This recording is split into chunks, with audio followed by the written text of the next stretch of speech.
सध्या सर्वत्र मोठ्या प्रमाणावर उन्हाच्या झळा जाणवत असून या कडाक्याच्या उन्हाळ्यात वन विभागानं लाखो रुपये खर्चून पाणवठे बांधले. मात्र हे पाणवठे पाण्याविना कोरडे पडल्याचं पाहायला मिळतंय. याचाच आढावा घेतलाय आमचे भोरचे प्रतिनिधी सारंग शेट्टे यांनी.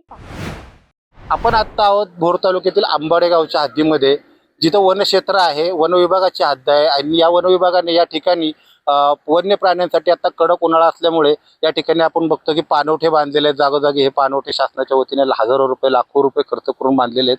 अतिशय निकृष्ट दर्जाचे हे पाणवठे आपल्याला इथं पाहायला मिळतात. केला जागोजागी आत्ताच भगदाडं पडलेली आहेत आणि ह्या भगदाडं पडलेल्या पाणवठ्यामध्ये एक थेंबही पाणी वन्य प्राण्यांसाठी आपल्याला पाहायला मिळत नाही. पूर्णपणे कोरडे ठाक पडलेले हे शेततळ आपण पाणवठे बघतोय की उन्हाळ्यामध्ये जंगली जनावरांसाठी आणि इथं असलेले हा रस्ता मोरांचा प्रवण क्षेत्र आहे. या भागामध्ये खूपदा मोर पाहायला मिळतात. खूप प्रमाणामध्ये या भागामध्ये मोर पाहायला मिळतात की रस्त्याने सुद्धा जाताना वाहन चालकांना या ठिकाणी मोर पाहायला मिळतात आणि अन्य वन्य प्राणी सुद्धा या भागात खूप आहेत. परंतु आता बघताय की या पाणवठ्याच्या मधोमध उभा आहे, पाण्याचा एक थेंब सुद्धा या पाणवठ्यामध्ये नाही. लाखो रुपये फक्त शासनाचा खर्च यामध्ये केला जातो. मात्र त्यासाठी यामध्ये प्राण्यांनाही काय फायदा होत नाही आणि सर्वसामान्यांनाही काय फायदा होत नाही. वन्य प्राण्यांसाठी जागोजागी उन्हाळ्याच्या तीव्रतेमुळे पाणवठे तयार करण्यात आलेले आहेत. परंतु हे पाणवठे पण पाहिला असेल तर पूर्णतः कोरडे ठाक पडल्याचे आपण पाहिले. आपण आत्ता पाहिले की आंबाडे घाटामध्ये काही पाणवठा होता, तो पूर्ण पाणवठा अतिशय निकृष्ट दर्जाचा बनवला गेलेला होता.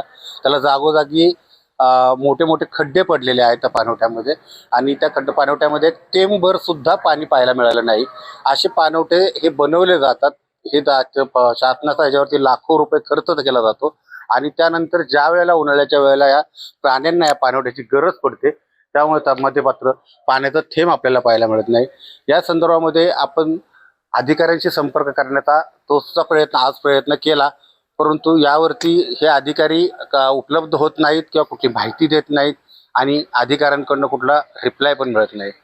हे प्राण्यांना आता आपण सारखा मनुष्य प्राणी तरी या अधिकाऱ्यांना संपर्क करेल, पण वन्य प्राणी ह्या अधिकाऱ्यांना पाण्यासाठी कसा संपर्क करणार, हा एक मोठा प्रश्न आज ऐरणीवर आलेला आहे. टॉप न्यूज मराठीसाठी सारंग शेटे, भोर, पुणे.